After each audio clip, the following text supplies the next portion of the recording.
வணக்கம் அன்பான மீனராசி நேயர்களுக்கு ராகுகேதுகளின் பயிற்சிகள் 21/5/2025 வைகாசி மாதம் 7ஆம் தேதியில் புதன்கிழமையில் விசுவாசு வருடத்தில் காலை 10 மணி 1 நிமிடம் அளவில் புதன்கிழமையில் பிறந்திருக்கின்ற ராகுகேதுகளின் பயிற்சி மீனராசிக்கார நேயர்களுக்கு மிகவும் அதாவது ராசியிலே இருந்தது, ராசி லக்கணத்தில் இருந்தவர்களுக்கும் இருந்த தடை தாமதங்களை விட இனி வருகின்ற நாட்களிலே 12ஆம் இடத்திலே ராசி அதிபதி என்று சொல்லக்கூடியவரும் பார்வையிலே இருக்கின்ற காரணத்தினாலே ராகுகேதுகளின் பயிற்சிகள் என்பது கண்டிப்பாக உங்களுக்கு நல்ல பலன்களை 12 ராசிகளிலே மீனராசிக்கார நேயர்களுக்கு ராகுகேதுகளின் பயிற்சிகள் பரிபூர்ணமான நல்லதொரு மாற்றத்தை கொடுக்கின்றது. ராசியிலே இருந்த தடை தாமதம், ஏமாற்றம், மனக்குழப்பம், கசப்பு, தேவையில்லாத பிரச்சனைகளை சந்தித்துக் கொண்டிருந்த காலங்கள் மீனராசிக்கார நேயர்களுக்கு இந்த ராகுகேதுகள் பயிற்சி என்பது கண்டிப்பாக நல்ல பலனை கொடுக்கின்றது. 12ஆம் இட விரயசானங்களிலே இருந்தாலும் கூட அங்கு குருவின் அனுகிரகத்திலே இந்த பயிற்சி என்பது நடைபெறுகின்ற காரணத்தினாலே சகலவிதமான நல்லதொரு பலன்களை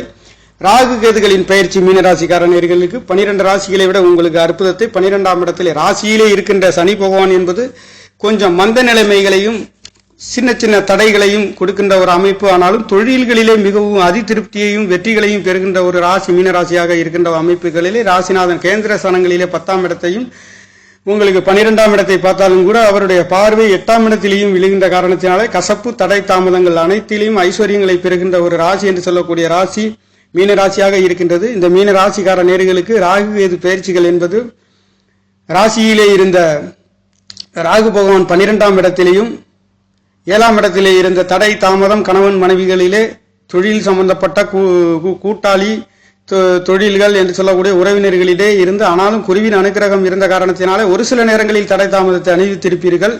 ஆனாலும் இனி வருகின்ற நாட்களிலே கேது பகவான் உங்களுக்கு 7ஆம் இடத்திலிருந்து கும்பராசியில் இருந்து சிம்ம ராசிக்கு பயிற்சியாகி இருக்கின்றார்.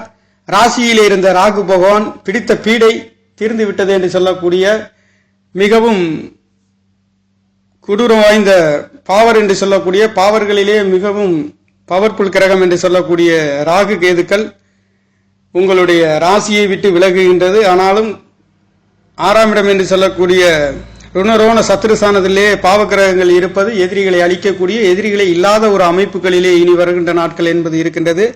ராகுவை கேதுவை பற்றி பார்ப்போமானால் ராகு பகவான் உருவான விதம் என்பது தேவர்களும் அசுரர்களும் பார்க்கடலை கடையும் போது ராகு பகவான் தேவனாக உருமாறி அமிர்தத்தை உட்கொள்கிறார். அந்த உட்கொண்ட பொழுது சூரியனும் சந்திரனும் திருமாலிடம் காட்டி கொடுக்கவே திருமால் ராகு பகவானை அவரிடம் இருக்கக்கூடிய திருமாலிடம் கிரீடத்தினால் அவரை சீவி விடுகின்றார். அப்பொழுது ராகு பகவான் தலை வேறாகவும் உடல் வேறாகவும் விழுகின்றது. அந்த பெருமாளுக்கு தெரியவே பெருமாள் மீண்டும் சாகவில்லையே ராகு பகவான் என்று நினைக்கும் பொழுது அவர் ராகு பகவான் தேவனாக உருமாறி பெருமாளை வேண்டிக் கொண்ட காரணத்தினாலே அவருக்கு மீண்டும் சாகா வரம் கிடைத்து பெருமாள் அவருக்கு மீண்டும் வரம் கொடுக்கின்றார். அப்பொழுது மனித தலையை ராகுவிற்கும் பாம்பின் உடலையும் ராகுகேதுகள் உருவான விதமாக இருக்கின்றது. அந்த வகையிலே இந்த பவர்ஃபுல் கிரகம் என்று சொல்லக்கூடிய ராகு பகவான் உங்களுக்கு இது ராகு கேதுகளின் சுருக்கமான அமைப்பாக அவர்களுடைய வரலாறாக இருக்கின்றது. இந்த வகையிலே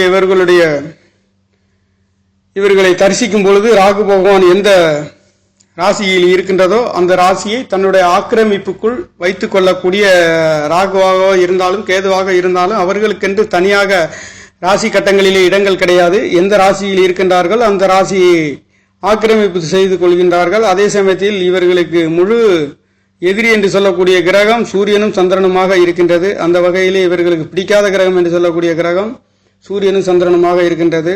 அந்த சந்திரனிடம் மீன ராசி லக்னத்தில் பிறந்தவர்களுக்கு பிறந்த கால சந்திரனிடம் ராகு பகவான் இருந்தது என்பது பீடை விலகிவிட்டது என்று சொல்லக்கூடிய அளவிற்கு இனி வருகின்ற நாட்களிலே நல்ல மாற்றத்தையும் ராகு பகவானால் கேது பகவானும் 6ஆம் இடத்திலே இருக்கின்ற காரணத்தினாலே உங்களுக்கு சத்துருக்களை அழியக்கூடிய சத்துருக்கள் இல்லாத எதிரிகள் இல்லாத நோய் கடன் வம்பு வழக்குகளிலே நல்லதொரு மாற்றத்தை இனி வருகின்ற நாட்களிலே உங்களுக்கு கொடுக்க பெறுகின்ற ஒரு அமைப்பு ராகு கேதுகளின் பயிற்சியாக மீனராசியை பொறுத்தவரை ராகு கேதுகளின் பயிற்சி நல்ல பலன்களை உங்களுக்கு கொடுக்கின்றது.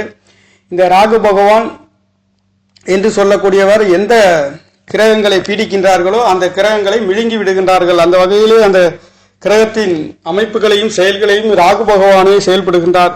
அந்த அமைப்புகளிலே இந்த ராகு கேது பயிற்சிகள் மீனராசிக்காரர்களுக்கு விரயசானங்களிலே 12ஆம் இடத்திலேயும் 6ஆம் இடத்திலே ருணரோண சத்துரு ஸ்தானம், எதிரிகளை வெல்லக்கூடியது, சர்வீஸ் ஓரியண்டல்களை பற்றி குறிக்கக்கூடிய ஸ்தானங்களிலே கேது பகவான் கும்ப ராசிக்கு ராகு பகவான் மீனராசியிலிருந்து 12ஆம் இடத்திலே ராகு பகவானும், கன்னிராசியில் இருந்து சிம்ம ராசி சிம்மாசனத்தின் அதிபதியும் உங்களுக்கு முயற்சி ஸ்தானத்திலே சென்று கொண்டிருக்கின்ற அமைப்பு. ஒரு வருட காலங்கள் இந்த ராகு கேதுகளின் பயிற்சி 2025-26 வரையில் செயல்படுகின்ற காரணத்தினாலே மீனராசிக்கார நேயர்களுக்கு அனைத்தும் நல்லதொரு மாற்றங்களை ராகு கேதுகளால் எந்த ஒரு பாதிப்பும் இல்லாத ஒரு அற்புதத்தை கொடுக்கின்றது. இந்த அமைப்பு என்பது மிகவும் அற்புதமான இந்த பிரயஸ்தானத்திலே ராகு பகவான் இருக்கின்ற பொழுது தேவையில்லாத செலவு, ஏமாற்றம், தடை, தாமதம், அலைச்சல், தூக்கம் இல்லாத ஒரு அமைப்புகள் என்பது இருந்தாலும் அந்த கெடுப்பலனிலே மாற்றி அமைக்கக்கூடிய குருவின் அனுகிரகம் 12ஆம் இடத்திலே படுகின்ற காரணத்தினாலே வெளிநாடு வெளியூர் இந்த ராகு பகவான் வருகின்ற பொழுது வெளிநாடு செல்லாதவர்கள் வெளிநாடு செல்லக்கூடியதற்கும், 6ஆம் இடத்திலே இருக்கின்ற பொழுதும் சத்துருக்கள் எதிரிகளை வெல்லக்கூடிய நோய்கள் தன்மை நல்லதொரு மாற்றங்களையும் கொடுக்கின்றது. இந்த 6ஆம் இடம் என்று சொல்லக்கூடிய மேல் வயிறு சம்பந்தப்பட்ட இடத்தை பற்றி குறிக்கின்ற காரணத்தினாலே இந்த காலகட்டங்களிலே வயிறு சம்பந்தப்பட்ட கோளாறுகள் வருவதற்கு வாய்ப்புகள் இருக்கின்ற காரணத்தினாலே அதிகமாக இந்த மீனராசி இலக்கணத்தில் பிறந்தவர்கள் இனி வருகின்ற நாட்களிலே சற்று அதிகமான நீரை அருந்தினால் கண்டிப்பாக வயிறு வலியில் இருந்து தீரக்கூடிய ஒரு அமைப்பு. நெருப்பு ராசி 6ஆம் இடம் மீனராசி இலக்கணத்தில் பிறந்தவர்கள் நெருப்பு ராசியிலே கேது பகவான் வருகின்ற பொழுது அவருடைய சுய நட்சத்திரமும் இருக்கின்ற காரணத்தினாலே வயிறு சம்பந்தப்பட்ட கோளாறுகள் வந்து போகின்ற ஒரு அமைப்பு மீனராசி இலக்கணத்தில் பிறந்தவர்களுக்கு இந்த வருட காலங்களிலே இந்த 1.5 வருட காலங்கள் ராகு கேதுகளின் பயிற்சி இருக்கின்ற அமைப்பு இருக்கின்றது. அந்த வகையிலே விரயசான வெளிநாடு வெளியூர் செல்லக்கூடியதற்கும், ஆன்மீக ஸ்தலங்களிலே செல்லக்கூடியதற்கும், அந்நிய மனிதர்களின் தொடர்புகள் கிடைக்கின்றதற்கும் அற்புதமான உயர்வுகளை இந்த ராகு கேதுகளின் பயிற்சிகள் என்பது சாயா கிரகம், மாயா கிரகம், நிழல் கிரகம் என்று சொல்லக்கூடிய ஒரு கிரகம், மிகவும் பவர்ஃபுல் ஒளி கிரகம் என்று சொல்லக்கூடிய சூரியன் சந்திரனையே முழுங்கக்கூடிய ஒரு கிரகம் என்று சொன்னால் அது ராகு கேதுக்களாக இருக்கின்ற கிரகமாக இருக்கின்றது. இந்த கிரகண தோஷம் என்று சொல்லக்கூடியது ராகு கேதுக்களை வைத்து சொல்லக்கூடிய ஒரு அமைப்பு. அந்த வகையிலே உங்களுக்கு ராகு கேதுகளின் பயிற்சி கண்டிப்பாக மீனராசிக்கார நேயர்களுக்கு நல்ல மாற்றங்களை உங்களுக்கு கொடுக்கின்ற அமைப்புகளிலே பிறந்திருக்கின்றது. நேயர்களே, நன்றி, வணக்கம். என்னுடைய சேனலை சப்ஸ்கிரைப் செய்து ஷேர் செய்யுமாறு, லைக் செய்யுமாறு மிகவும் அன்புடன் கேட்டுக்கொள்கிறேன். நன்றி, வணக்கம்.